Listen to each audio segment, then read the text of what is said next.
Picture this. You're at a family gathering. You've been gone for 3 hours, the longest you've been away from your baby all week. You walk in, cross the room, crouch down in front of them with your arms open, and they look at you. Pause. And then turn back toward your aunt, who they met 45 minutes ago, and reach for her. The room laughs. Someone says, "Oh, she's so social." And you smile, because that's what you're supposed to do. But somewhere underneath the smile is a question you're almost afraid to ask. Why does my baby seem more comfortable with a stranger than with me? Most parents assume it means they're doing something wrong. Some assume it means nothing at all. Just a personality quirk. Just a funny phase. Developmental psychology tells a completely different story. And depending on which version is happening in your home, what it means could not be more different. There's a moment in early childhood development that researchers have been quietly studying for over 50 years.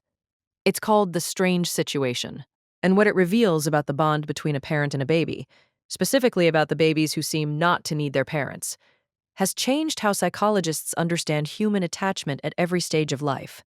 Because here's what nobody tells you at the baby shower. There are roughly 4 different ways a baby can attach to their caregiver. And one of them, one of the most common ones, looks on the surface like a perfectly happy, confident, friendly little person. Goes to strangers easily, doesn't make a fuss when you leave, doesn't really seek you out when you come back. Independent, easygoing, low maintenance. And underneath that exterior, the science reveals something that should stop every parent cold. In the early 1970s, developmental psychologist Mary Ainsworth at Johns Hopkins University ran what became one of the most important experiments in the history of child psychology. She observed infants and their caregivers in a controlled room. A stranger would enter, the parent would leave, the parent would return, and she tracked exactly what each baby did at each stage. What she expected was a spectrum of reactions. Some babies more upset than others, some more easily comforted. What she found was something far more structured than that. 4 distinct, repeatable patterns. She called them attachment styles. The first pattern was what you'd expect from a healthy bond. The baby gets a little distressed when the parent leaves. When the parent comes back, the baby seeks them out, calms down, and goes back to exploring the room. Ainsworth called this secure attachment. Roughly 60% of babies in her original Baltimore sample fell into this category, but it was the second group that nobody saw coming. These babies showed almost no distress when the parent left the room. They continued playing. They let the stranger approach them, and when the parent returned, they didn't reach up. They didn't move toward them. They turned away or kept playing or barely acknowledged the parent was back. From the outside, they looked like the easiest babies in the study, independent, confident, adaptable. Ainsworth called this avoidant attachment, and she had a theory about what was really happening. 15 years later, that theory would be proven correct in a way that nobody was prepared for. In the late 1980s, developmental psychologist Mary Main, who had been a student of Ainsworth's, began a series of studies that would upend the field.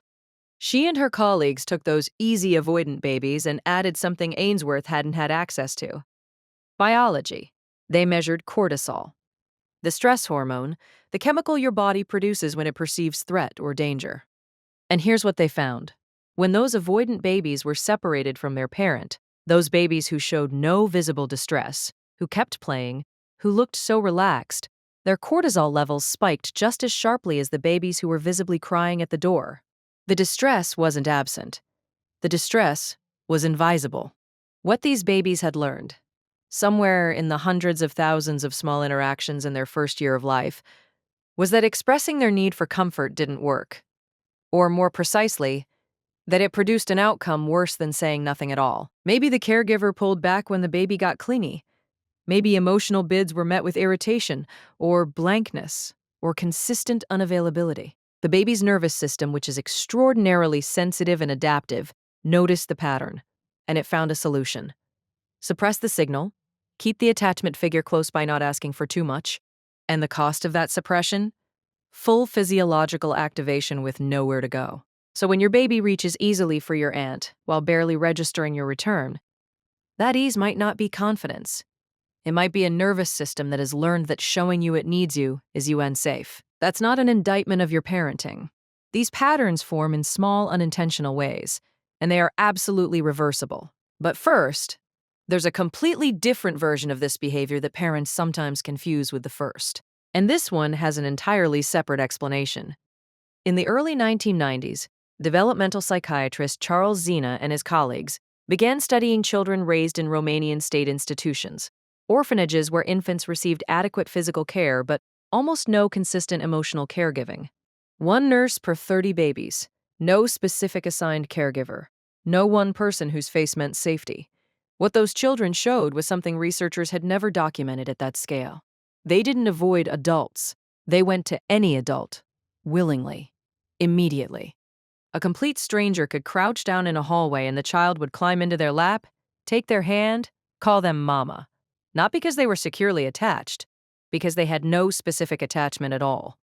Researchers named this indiscriminate sociability, and it looks to the untrained eye like an extremely friendly, outgoing child. But what it actually represents is one of the most serious disruptions to the attachment system that developmental psychologists have documented. In a typically developing baby, stranger wariness begins somewhere between 6 and 9 months of age. Not because babies become less social, but because they have developed a sufficiently clear internal map of WHO is safe. They know your face, your voice, your smell, your particular way of picking them up. That specificity is the bond. Stranger wariness isn't anxiety. It's evidence that the specific person, you, has become irreplaceable. A baby who shows no preference between you and a stranger after 9 months isn't demonstrating confidence. They may be demonstrating that no one person has become specific enough to matter more. The Romanian orphan research, published in the landmark Bucharest Early Intervention Project, followed 136 institutionalized children assigned to either foster care or continued institutional care. Children placed in foster care before age 2 showed dramatic recovery in attachment behavior. Children placed after age 2 showed significantly less recovery. The nervous system's ability to form a primary bond, a preference, has a window.